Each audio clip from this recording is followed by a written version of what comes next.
prend la route de toute façon. Non, normalement on fait ça à un moment. Regarde.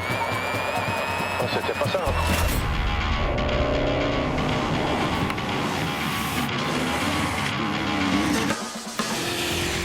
Dans le monde du sport automobile, il y a de grandes classiques qui font rêver plus que tout.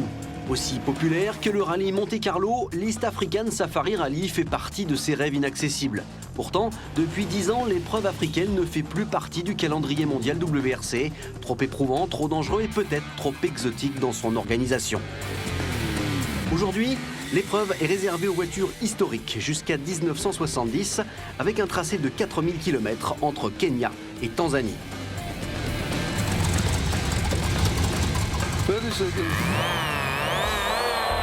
Welcome to the Safari Rally. Pour cette édition, nous avons choisi de suivre deux équipages, celui des Français Philippe Vendrome et Frédéric Vivier, anciens champions du monde des rallye raids en 2 roues motrices, et celui de Björn Waldegaard et son fils Mathias, champion du monde WRC 79, 5 fois titré sur ce rallye, un homme qui est toujours animé par la même rage de vaincre. Pour gagner ce rallye, c'est impossible de vous répondre en un mot. Il faut beaucoup de préparation, une bonne tactique et un peu de chance. Toutes les forces en présence sont donc à pied d'œuvre pour braver l'Afrique et son lot quotidien de bonnes et de mauvaises surprises.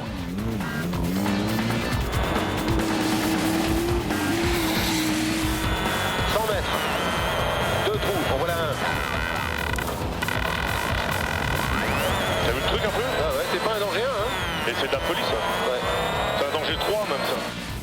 Direction le Kilimandjaro, où la saison des pluies va déjà toucher les compétiteurs dans cette dernière spéciale du premier jour. Morceau choisi d'une belle galère aux couleurs de pluie et de solidarité.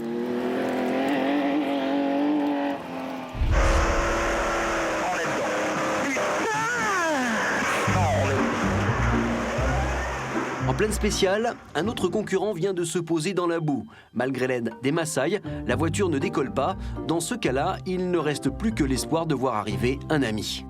Attends, il faut qu'on aille le sortir. Arrête-toi. Ah non, je m'en vais. Non, tu le sors. Il faut le sortir, nous. Attends. La coupe, là. Arrête-toi. On va y aller. Attends, recule.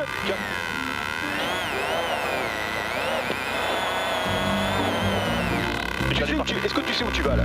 Je vais à droite là. Non, tu fais attention. Des galères plus graves, cette fois-ci avec Björn Waldegaard qui est parti à la faute, endommageant lourdement sa Porsche. Oui, j'ai touché un camion, coincé dans la boue avec le côté droit de ma voiture.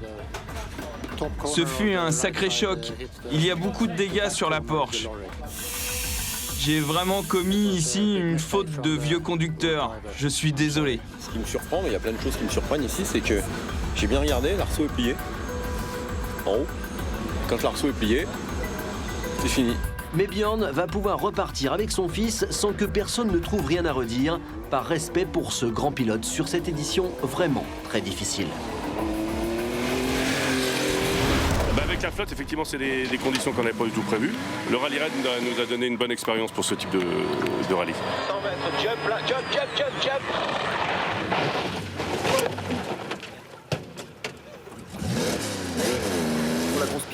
La grosse pierre. On est posé? Ouais.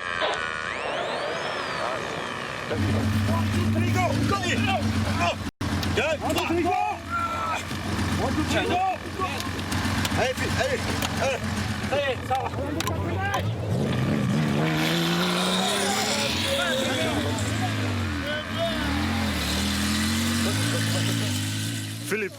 Quand Philippe a touché la bosse, il a perdu le contrôle. Malheureusement, il y avait cette énorme pierre. Il a pensé qu'il pouvait la franchir, mais c'était vraiment un trop gros rocher pour passer de l'autre côté.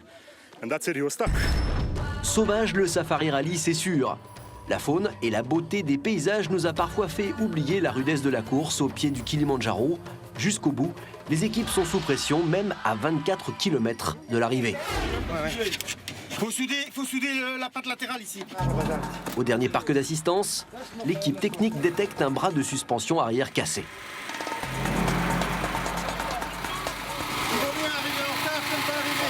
Ça m'a 2 minutes. Il faut alors intervenir dans le temps réglementaire afin de permettre à Philippe Vendôme de passer peut-être la ligne d'arrivée. Il y avait une pièce sur le bras arrière qui était cassée, qui était fendue. Et il fallait le souder parce qu'il ne serait pas sorti de la spéciale sinon. Ça cogne derrière, hein, putain, hein. Pire qu'avant, on dirait, hein. Ouais, c'est les houles, ça tape comme... On est crevé. On est crevé? Ouais. À l'arrière. Ouais. On continue comme ça? On est loin, hein, encore, hein. On est à 15 km, hein. On continue comme ça. Hein? On continue comme ça. Tu crois? Ouais, ouais. Nous on est arrivé à 7, il aurait dû arriver à 10, il aurait dû arriver à 13, et 3 minutes en retard. Ah le voilà. Voilà. Eh ben voilà. Mon Fredo, bravo. Merci, c'est fait.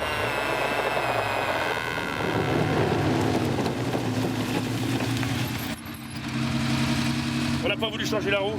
Il y a combien 12 km. Tant qu'on perd de tout, on a dit si ça tient, ça tient. Donc voilà. Mais une belle aventure qui se termine. La paire suédoise Björn Valdegarde et Mathias remportent le rallye, amenant au nombre de 6 les succès de Björn sur la classique africaine. C'est énorme. J'aime le Kenya, j'aime vraiment les gens ici. Ce résultat à 70 ans avec mon fils, c'est vraiment incroyable. It's unbelievable.